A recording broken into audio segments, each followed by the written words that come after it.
Hi, I'm Mike Caldwell. I'm the Director of the Business Innovation Zone. The Business Innovation Zone, or the BIZ, was created to help high-growth potential entrepreneurs and businesses in central Iowa. We provide a variety of services, including mentoring, consulting, counseling, validating business models, and help with access to funding for high-growth companies. We offer also a number of networking opportunities, including luncheons once a month and all-day seminars on subjects such as marketing and finance. You can find out more about the BIZ at www.bizci.org.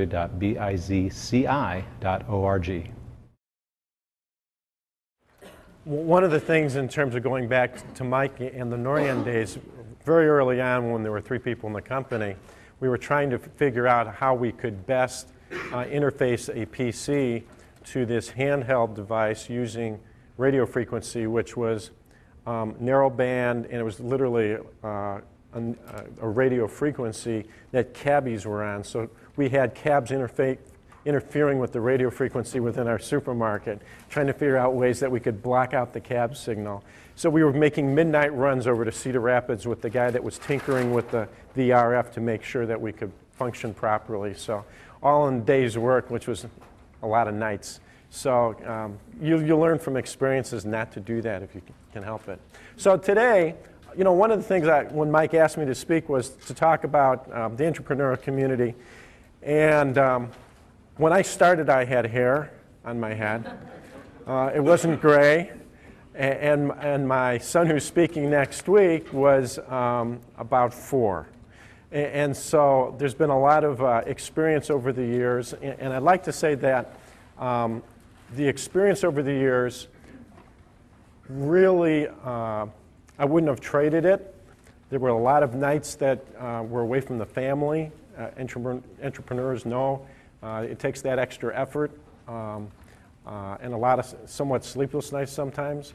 But I think that over the years I've gained a lot of knowledge, and there are other individuals that have gained knowledge as well. And I think Iowa is set to go to the next step, which I'll talk about today. Overview: finding investors from the 80s till now, the climate in Iowa, the technology climate, as well as the personnel climate in terms of finding technologists, the funding initiatives around the U.S. today, and really my beliefs in terms of what's needing to be successful in the entrepreneurial environment, and trying to roll that throughout the presentation today is what I'm going to try to accomplish. So venture capital in the 80s, as well as today, really located east and west. In the early days, $50 million to $250 million were the venture funds, which allowed many of these funds to be looking for seed and startup types of ventures, as well as maybe mezzanine. And during that time also, IDED and the Product Development Corporation occurred. The problem initially with the investments was if you had a good product, they'd invest in it and think it's going to grow. They really didn't understand the infrastructure and the management that needed to go along with a successful or a potentially successful product. And many of those companies crashed and burned because they were funded, but no one really knew what to do with the funding after that. Many people seemingly had money. One of the areas was the Golden Circle, and that was a bunch of businesses that got together that were helping mentor as well as fund some small companies. On my first venture, I was just looking to try to find, with retail management system that Mike was talking about, $50,000. Finally had found it. My partner, I was a silent partner in the company, and what had happened was we went there, everything was signed off on. It was Thanksgiving weekend. We had met with a guy pertaining to buy, sell, and insurance and stuff like that. We went our separate ways over the weekend. The following Monday, while I was in the grocery store, I get a call from my partner's wife and said that he's in the hospital. What's wrong? They don't know. We thought it was the flu, etc. He's spiking 105. Turns out that he passed away at 34 years old within 48 hours. First rule that I learned: get, buy, sell insurance for a company, no matter how small. Turns out he had no insurance for his young family. So we employed his wife and grew the company. Everything turned out fine. But if there was any one piece of advice when you're starting a company, even though you think, I shouldn't get it, you need to make sure everybody's insured properly. because things like that can happen. And during that time, there were very few people to turn to for help. Entrepreneurs in the state and in Des Moines, Iowa were a rare breed. Most people didn't understand what we were. During the same time, I realized that there were different types of entrepreneurs. And I've chosen one path, and there's no right or wrong. You have entrepreneurs that develop businesses, and they're perfectly content to grow a business, and that's going to be their livelihood 20, 30 years. There's other individuals, and this is the kind of the road I've taken, is that I wanted to grow businesses, develop companies where people could be successful, and then exit the company. And hopefully the company would survive, the people would move forward with the new entity, but I wanted to move on to my next challenge. And I've been able to do that successfully. I'll talk a little bit about my new venture today as well. So I really believe there are two sets, and both sets have to, at some point, understand that there's an exit, and make sure that you're planning at some point that you take care of that exit strategy, that doesn't surprise you. How am I going to get out of this if I've been in it for 30 years and you've not planned? Also during this time, E&Y started, Entrepreneurs of the Year. So 90s, Iowa Business Development Corporation, Iowa Capital Investment Corp were formed. Angel investing really comes to the forefront in Iowa. There are individuals that are now being recruited to help evolve and seed more and more startup companies. During the 90s, the biotech and the internet craziness that was occurring, everything was conceivably being formed on napkins. People were being funded on napkins. People were being sold on napkins. There was one company I heard that they had lined up the venture funding, and somebody bought the company before they received the venture funding, and it was on a napkin. It was just mind-blowing what was going on. What comes up will always come down. The internet bubble occurred, and there were some real bad things that happened for the venture community, as well as individuals like myself trying to obtain money. Merger and acquisitions, obviously, getting done with much less regulation than they are today. So I started to learn what it means to start a company. I came from the grocery industry. I was running a family supermarket. We had two supermarkets in Des Moines, and I got this idea that maybe what you needed to do, receive product at the back door, tell the vendors at the back door that what the price of the product could be, what time you need to put the product, lower the product, raise the product. When I got into the business, everybody was telling me this. I owned the store, but they were running my store. So I developed the application, so I was telling them how I wanted their product delivered, what price point, and then interfaced it to the register systems. I thought it was a pretty good idea. People didn't understand it at all. And here's this grocery guy telling that he's doing a technology company. Where's the comfort level there? There was no comfort level at all.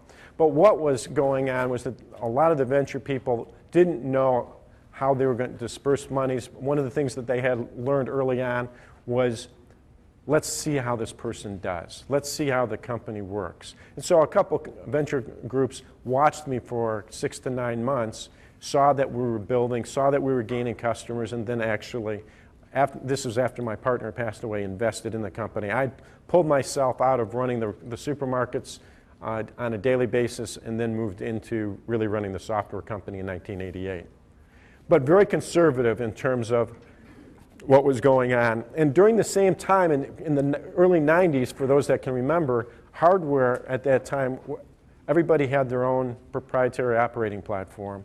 And customers finally started to demand that we wanted a more unified single platform for operations. So all of a sudden, the competitive edge that our operating system and functionality was better than the next guy's became ambiguous, and they needed to buy software applications to actually help differentiate it, and that raised the valuation of RMS. So in terms of finding people, where was I finding developers? Well, they were coming mostly out of the insurance industry. Now, a lot of these people didn't have the skill sets that I was looking for. I didn't need a COBOL programmer. I was looking for Unix programmers that wrote C++. These individuals weren't growing on trees at that time. So a lot of people weren't fitting the bill. But there were people being graduated from Iowa State and private schools like Drake, Luther, was a real great source for us to find developers. The thing that's happened over and over again, and I've talked not only about my companies, but other companies in the Midwest work ethic and the value that a company from Iowa brings, people understand whether you're selling it in Florida, whether you're selling it in California. Our first big break at RMS was that we were trying to sell some software, and the grocery chain, I don't know if you've ever heard of Ralph's grocery chain, they were looking for a development of a product, and they had contracted with a California firm. And that firm, after 9 months, hadn't delivered anything. Now, all of the management team at Ralph's were from Michigan. They understood the Midwest work ethic and were getting fed up with, well, we'll get to it when we get to it. So they gave us a chance, and that was really the first big break that we had. But it always resounds that the Midwest and whatever you have to sell, people get it. They understand it. And that's, I think, one of the problems that Iowa has right now is we have a great resource, and that's the youth that's being graduated from the state, and we're exporting it, and it's not coming back. And so I think the state, rightly so, is looking to create jobs, but I think we have to be smart in terms of how we create these jobs to retain or recruit back some of the youth that is left. So in terms of my philosophy on funding and exit strategies, I touched a little bit on exit strategies. My philosophy on funding is this. You need to leave enough in your bank account so that if you fail, you have enough to start something else. So my rule of thumb is, and it's worked out, and I've never reached the threshold, that 20% of my net worth would be the cap that I would invest in any company. I hear people mortgaging the houses and everything like that. If you can't build a business case in a company with a set amount of assets and not put at risk the majority of your assets, find something else to do. It's not worth it, in my opinion. In terms of exit strategies, I have always looked at opportunities, and I've always thought to myself, who wants to buy this company down the road? Who would be likely acquirers of this type of technology, this type of business that I could then parlay onto something else? And I don't go into a business unless I have a clear exit strategy and people that ultimately could buy this. Now, it's going to veer as you go forward, but ultimately that's how I've always planned my companies when I start them. So the late 90s and 2000, the key events, obviously the stock market, and VCs being able to take companies public, sell quickly. There was a lot of everyone was paper profits were everywhere, and business funds, like I said, off the napkins. Bust of the dot-com ruined all of it. The seed and VCs shrunk because of all these napkin deals that they did, and they went away not to return. During the same time, there was a beginning of entrepreneurial groups in Iowa. And the Iowa Software Council spun out of the IDED, morphed in Software and Info of Iowa or something like that. Leanne, I think I probably butchered that. But the Technology Association of Iowa in 2005 was born. It was a breath of fresh air to allow people, especially in technology, to come together and start talking with others that might have been successful or having the same issues so that they weren't on an island unbeknownst to itself. By having that type of group, I believe that people have gotten more successful by being able to share. And I'll go into some of my thoughts on that later. The recession set up an influx of new companies from people leaving corporate jobs. They were being forced out. They said, what are we going to do next? Well, entrepreneurialism, I don't even know if that's a word, but all of a sudden started happening, and people started getting interested. Well, maybe I can do this. I see a niche, I understand that area, and they started focusing on niches that maybe the companies were outsourcing or they were downsizing and looking for greater efficiencies, and they were going to be able to meet. And I believe some companies were very successful starting in this time period because of that. In the 98-2000, Governor Vilsack believed in the entrepreneurial community and created the three-legged stool. The first being that the premium tax that insurance companies in this state, which I really didn't know that they were, they were relieved of that tax, but I think there was kind of a under the table or some type of arrangement that occurred where some of the funds that they were paying to the state with this premium tax were then funneled into funds that help the venture community in this time frame. The second is angel tax credit programs really helped grow the angel community in this state. And the third is the fund to funds, which really started under the Vilsack and evolved over the course of the last 10 years. Yesterday, the internet bubble burst. Late-stage private equity funds showed no returns. The funds were being shut down. Sarbanes-Oxley slowed down the IPO market. It was a perfect storm of total shutdown going on in the community in the early 2000s. And the angel investors who were getting giddy over all the paper profits that all these startup companies, they kind of got burnt so bad that they were nowhere to be found as well. There were two fundings for MetaNotes that I'd like to talk about during this setting of total collapse of what's going on in the financial community. And I funded both of them. And I attribute it to a couple things. My first time that I went out, I tried to raise $300,000. And the first funding was to help grow the company. And due to my success with retail management systems, there was a venture fund and a couple private individuals that had not only got their money back from me from the first sale, but also had their money parlayed into a nice return. And they talked to their friends about it. The venture community, the venture fund felt very good that we were successful. So I immediately went back to those couple people, and they brought a couple other their friends or individuals that I knew invested in that one round. One round was $200,000.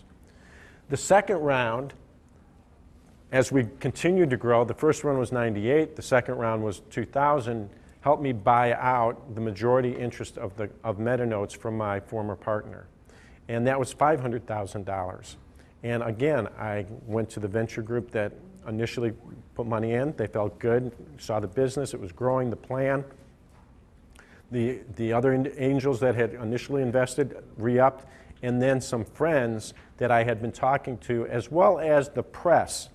And I'd like to impress upon the point that with a company that you're starting up, the more press and the more exposure you can get in terms of what you're doing and how you're doing it and the wins that you're getting will all come back and help you if you're at some point looking to raise funds. So don't shy away from press, but it's got to be controlled, and it should be in a manner that you can be proud of what's going on. I've always tried to paint, when I've talked about MetaNotes, retail management systems, less about me, more about the company, the people that make up the company, because I ultimately have always believed it's the people that make up the company that's made my company successful, not me. So we outreach to the business community, and because I had a past history, I think it was pretty easy for me to find funding. One of the things that I want to talk about also in terms of successes and failures,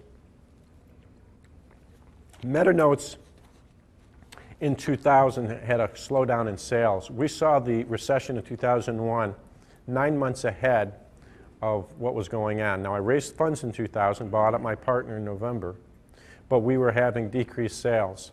And the most difficult thing I think I've ever done in business, and my son and my wife will tell you that I sleep really well at night, and this was probably the only time in my life that I wasn't sleeping well, was trying to figure out how I could keep MetaNotes afloat until the recession got through. And the only way that I figured out the way we were going to have to do it was I was going to have to lay off 25% of the company. It was the most difficult decision I ever had to make. Once I made it, I was able to sleep at night, but it was extremely hard letting people go, knowing that it was to no fault of theirs that they were getting let go. But with that, the economy started to recover. I laid 25% off in May, and by December of the same year, the economy had turned around so much, I had hired back the number that I had lost.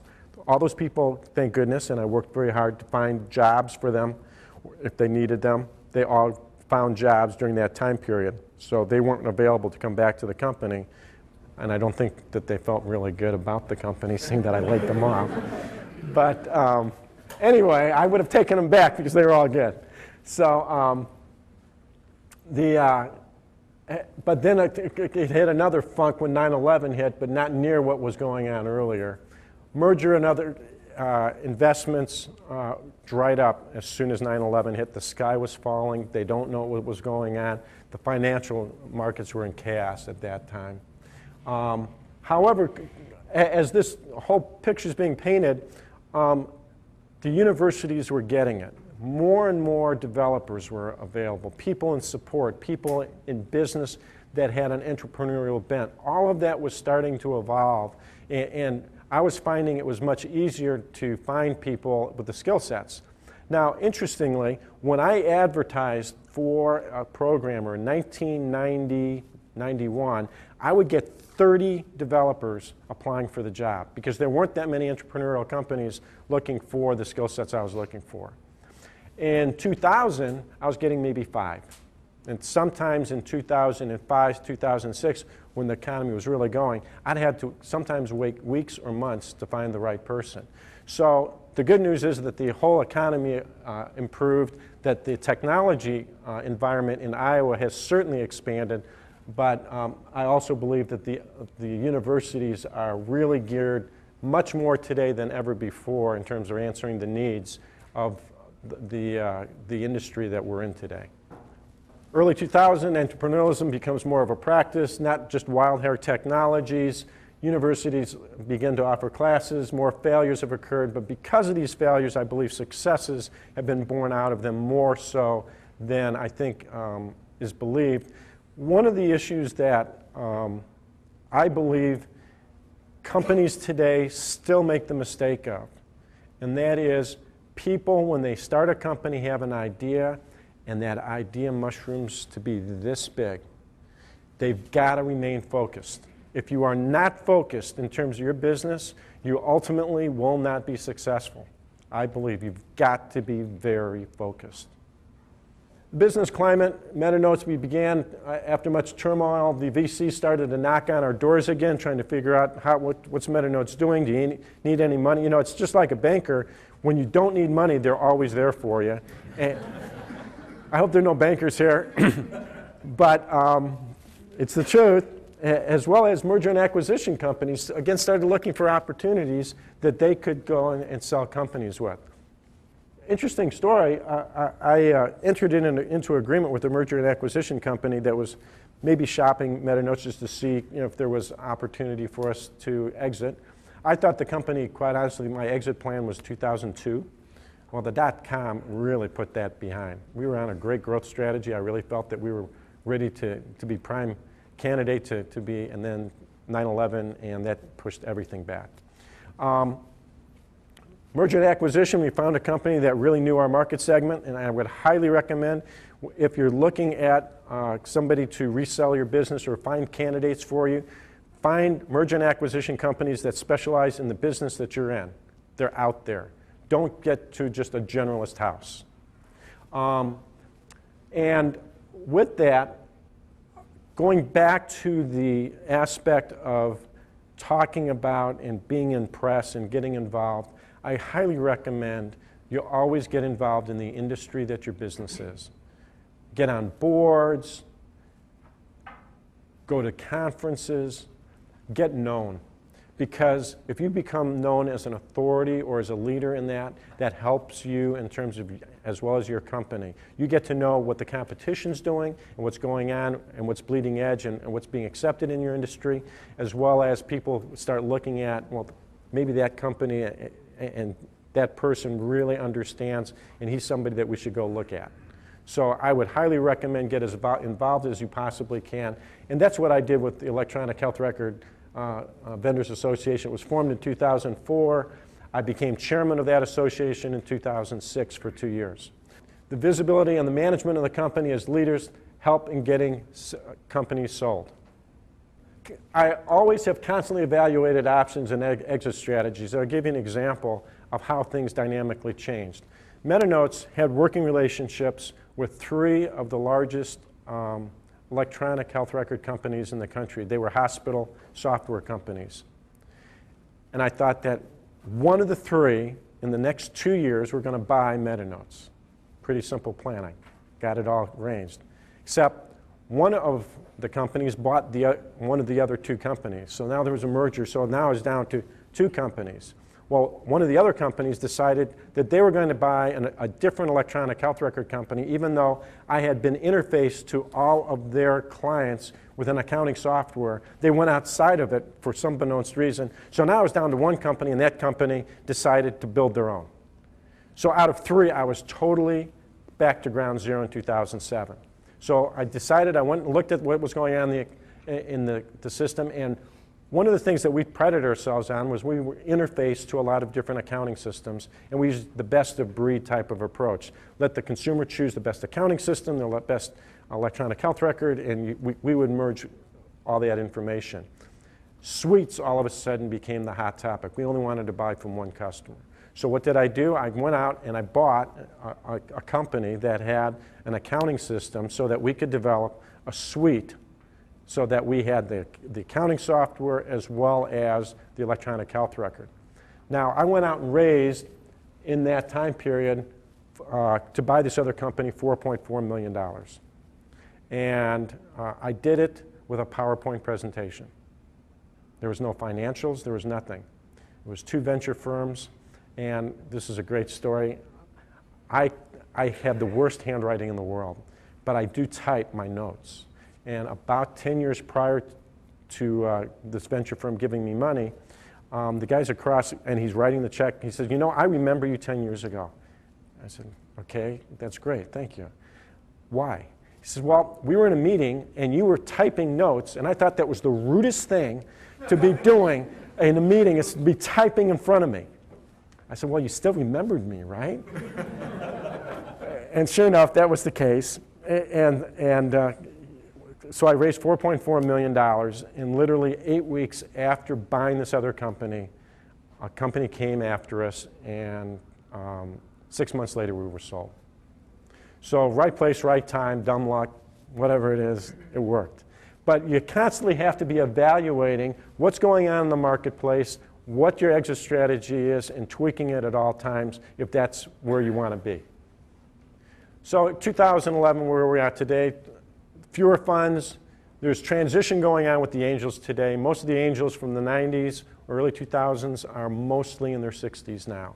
They don't have the time window or the time frame for looking at investments that used to be 3 to 5 years out. They're now 5 to 9 years out. And so their taste for deals is drying up. There is not the same market for 40-year-olds or 50-year-olds today that need to, I believe, to be cultivated by the state to help into investing back into the seed companies. I think today some of the focus is on China in terms of what's going on over there. The best plans with the experienced entrepreneurs, people that have been through it before, are the ones that are ultimately getting funded today. You have to look at what's hot. What are the real hot areas? As an example, social media is extremely hot today. Groupon just got funded for $1 billion or something like that. Turned down $6 billion. I'm sorry, $6 billion. I'm out of there. I don't care what it could be. $6 billion. I'm out. Thank you very much. I'll go on to something else. There are more companies today with young entrepreneurs. There are more companies today than ever developed with minorities than women. I went online last night, and the statistic just blew me away. 1 out of every 11 women is an entrepreneur in this country. There are 18 million jobs that are in those women entrepreneurialships, and they create between $2 and $3 billion a year of revenue. So, I mean, I think that the whole entrepreneurial basis is really exploding. I think that people like Mike Caldwell, and he doesn't know this, but he's doing a yeoman's job. There should be 10 people like Mike Caldwell in this state helping evolve entrepreneurship. Dollars are very tough to come by today, and new ideas are being formed in this new administration. The Iowa Capital Investment Corporation, they've committed $35 million to funds, $17 million have been drawn. Additional impact of the funds within Iowa companies today have been $27 million. There are more functional and advanced venture ecosystems in other states. There are 11 states that are extremely advanced in terms of what they're trying today. IDED under Debbie Durham, there are conceivably new ways that are going to create funding for companies. Other funds out there, angel funds, community development funds, like I talked about before, angels have aged. New groups need to be developed. VCs are less likely to do seed and early rounds. Why? Because there's more to choose from and they're being more and more selective. So you have to somehow get to these angel funds or people of high net worth and make it worthwhile for those individuals to make the investment. One of the other things that I believe, and I'm doing today, is I believe that to be successful, technology is evolving so rapidly, you need to fund more dollars to these companies because they have a shorter window of time of being successful and getting noticed for an exit strategy than ever before. You've got to be number one in the focused market that you're in. If you're not 1, 2, or 3, create your new market focus. Because if you're just 4, 5, or 6, you're not going to get noticed. There's new ways to create things. Electronic health records, when I went in, there were 200 companies in that market segment. We picked a market segment, we created our own. We were the best electronic health record value in the marketplace. We used the value proposition. Create your own segment if the segment that you're in is too full.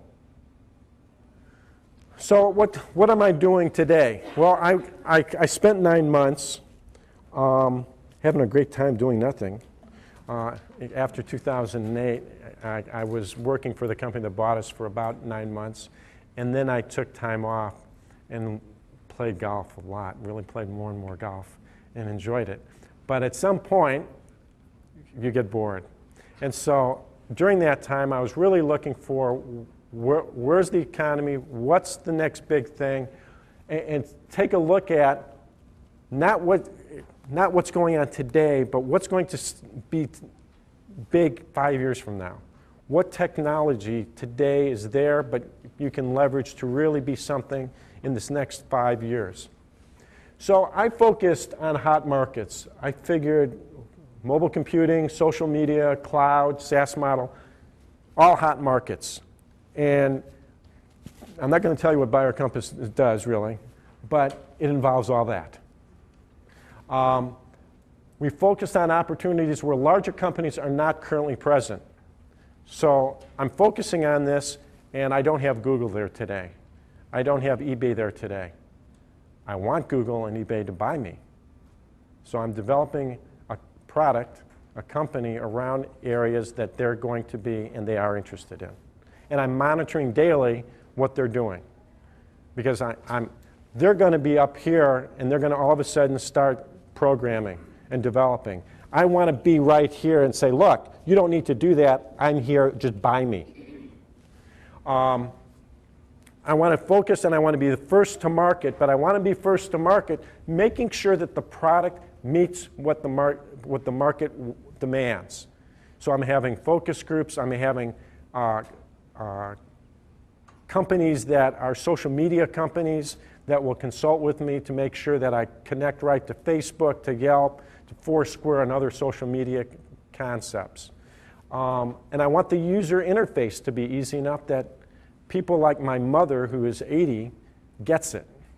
Because technology today, for people under 40, you can pretty much throw anything at it and they're going to get it. But this product is going to be, I want big enough that individuals in their 80s will use it on their smartphones.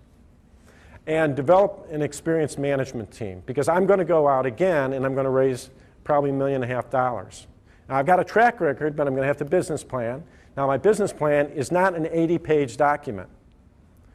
My business plan is probably 15 pages with 2 pages of being an executive summary and then some financial projections behind it.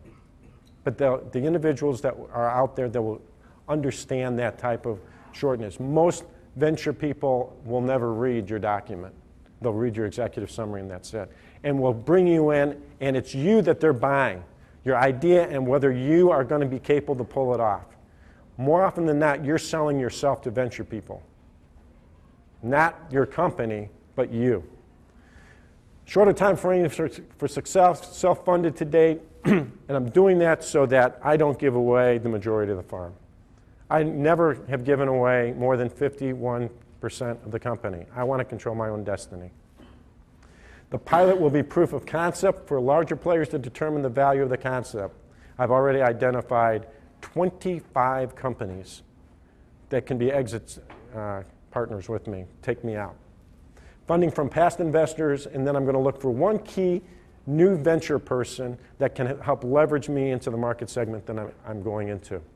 And then have an advisory board of industry experts that will help build my credibility with the people that want to buy me, that I have had good counsel and understand this market inside out and backwards. So tomorrow, what I believe Iowa needs. I think we need to have resources for businesses to turn to pertaining to finances, HR, understanding the values and principles of a company and how to build that out. Groups where ideas can be brainstormed.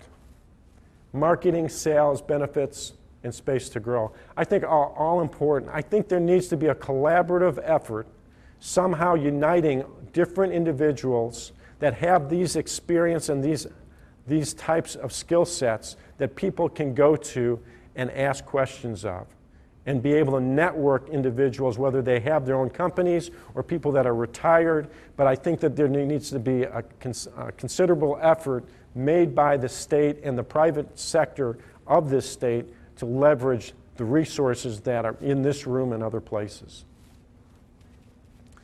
And finally, people who have experiences need to help other businesses fill in the blanks.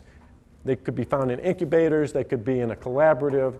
I think there needs to be a development of positive track record of companies that have been sold. And I think that needs to be pushed. So venture people have a comfort level that people in Iowa know what they're doing and they're a good bet with their money. I think new tax breaks, credits, and incentives are needed to attract capital from Iowans as well as outside. And I'll give you an example of what the state of Arizona passed last year that will get investors of high net worth to invest in companies here. They created a situation that if you, as an example, invest $100,000, you will get a $35,000 tax break on your taxes for the year. 35% right off the top. And then, after the investment, if it comes back to fruition, there's an additional break on the profits of that company. That's the type of innovative thinking that the state of Iowa needs to move things forward so you get individuals of high net worth to invest back into the state and take a chance on companies and investments. I think you need the public and private sectors to unite with a vision to help drive this entrepreneurialism so this is not a flyover state. That people that have money, people that are in venture funds will ultimately come and listen and invest in this state and the resources here, which are top notch. Well, thank you very much. This has been great.